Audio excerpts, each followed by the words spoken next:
Saya pulang. Pulang. Assalamualaikum warahmatullahi taala wabarakatuh. Dan di sini hari ini akan memberikan suatu cerita ya. Inilah yang kejadian yang sangat ramai, viral gitu ya. Seorang HRD yang mengutarakan, awalnya menanyakan ada apa gitu, ibarat kata anak buahnya itu bisa demo seperti ini gitu. Nah, gimana sih gitu, apa yang diutarakan oleh seorang pemimpin itu di perusahaan. Nah, ini kita simak videonya seperti ini ya.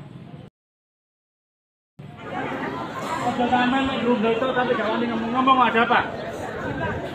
Kenapa gajinya? Gajinya Saya ngomong jujur di depan Anda semuanya, dengerin ya. Bagi yang mau silakan, tidak mau silakan keluar.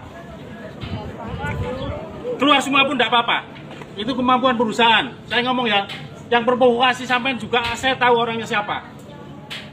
Tapi kalau mereka bisa mencarikan sampean, silakan ikut yang sampean provokasi. Kalau tidak bisa, pemimpin itu mengatakan, awalnya menanyakan gitu ya, ada apa sih gitu, ada keluhan apa untuk ke para karyawan itu. Dan terus mereka itu menanyakan, dan selentingan ada sedikit dari para karyawan itu mengatakan gaji gitu ya. Nah, terus si pemimpin ini mengatakan, itu terserah kalian, kalau mau ya silakan, yang nggak mau ya nggak apa-apa gitu ya. Karena kemampuan perusahaan itu ya seperti ini ya, segini gitu kemampuannya. Dan terus mereka itu malah mengancam kepada karyawan tersebut gitu ya.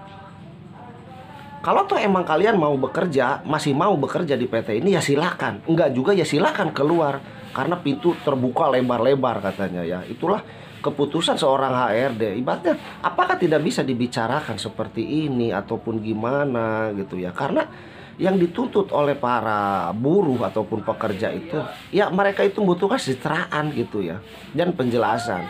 Ya ingin meningkatkan upah itu ya ibarat kata dengan kebutuhan gitu ya. Masa iya kita bekerja ibarat kata gaji 500.000, sedangkan kebutuhan yang harus kita keluarkan dari hasil kerja kita itu melebihi dari hasil kerja kita gitu ya. Untuk apa kita kerja gitu ya. Ya mungkin kan ada pertimbangan dari para atasan ataupun manajemen ya.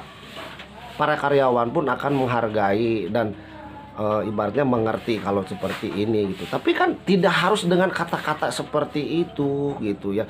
Kalau Anda mau bekerja ya silakan, kalau tidak ya silakan Anda keluar gitu ya. Dan seperti gimana kelanjutan keputusan untuk para karyawan di perusahaan itu dengan para pemimpin itu. Nah, inilah keputusannya. sampean bergabung dengan kita silakan, enggak pintunya luas. Itu aja saya ngomong. Kalau sampean mau bekerja sekarang silakan kembali. Kalau enggak bubar enggak apa-apa. Kalau Anda tidak mau kerja masuk. Kalau nggak mau kerja silakan. Oke. Itu aja saya ngomong. Silakan yang mau kerja silakan. Enggak pintunya terluas.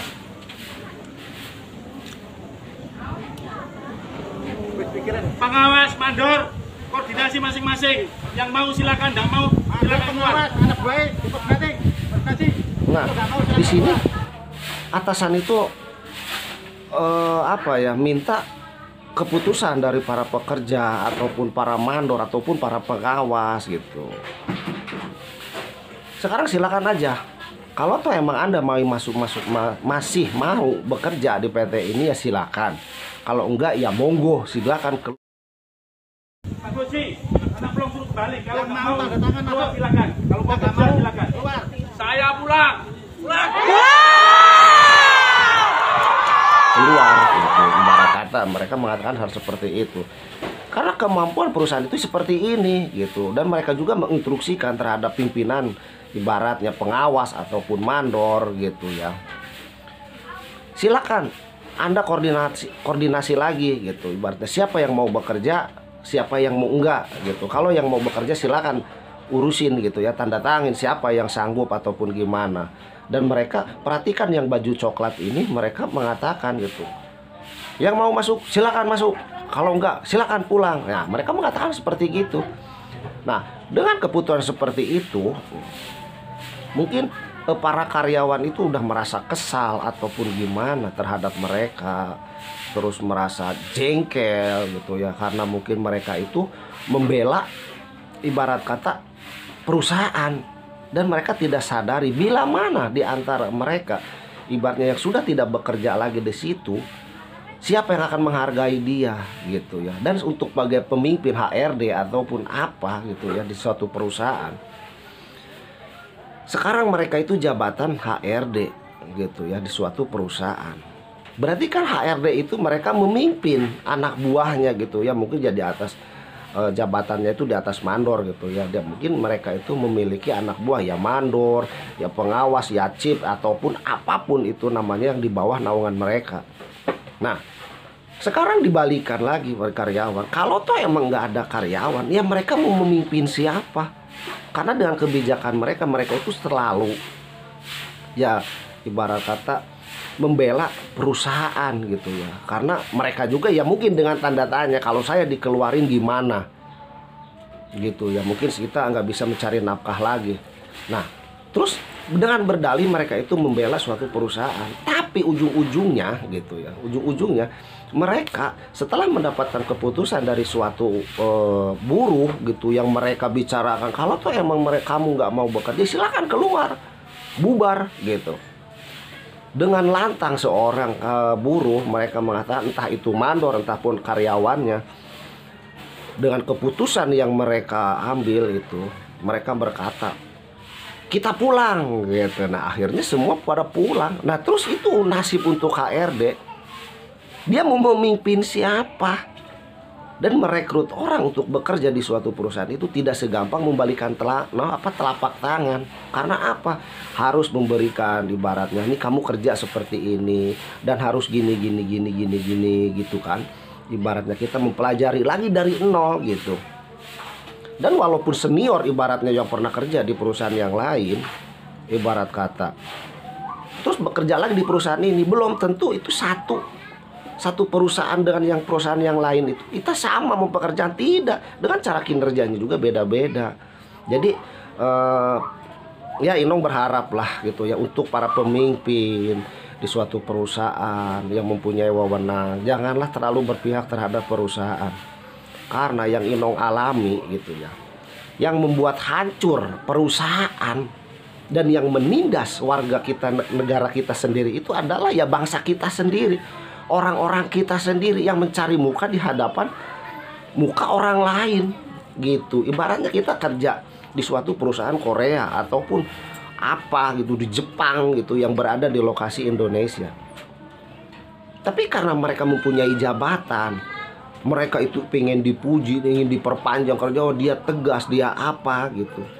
Maka mereka itu menindas warganya sendiri gitu.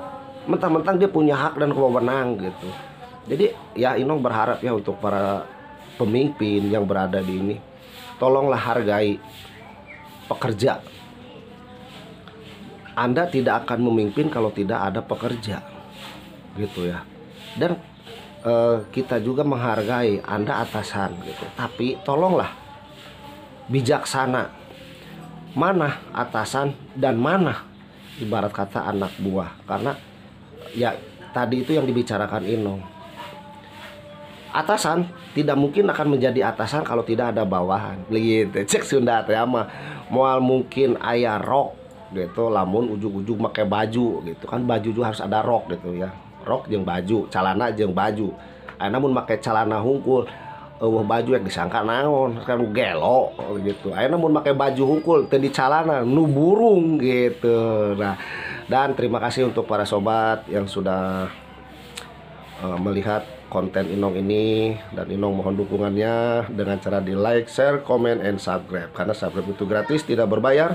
Dan tidak lupa juga selalu bunyikan lonceng 2 kali agar tidak ketinggalan info-info terbaru dari si ganteng kalem Inong Ruhai Channel tentunya. Dan di sini semoga menjadi pelajaran, kita ambil hikmahnya dari kejadian ini. Inong akhiri. Wassalamualaikum warahmatullahi taala wabarakatuh. Salam sejahtera, salam Ruhai.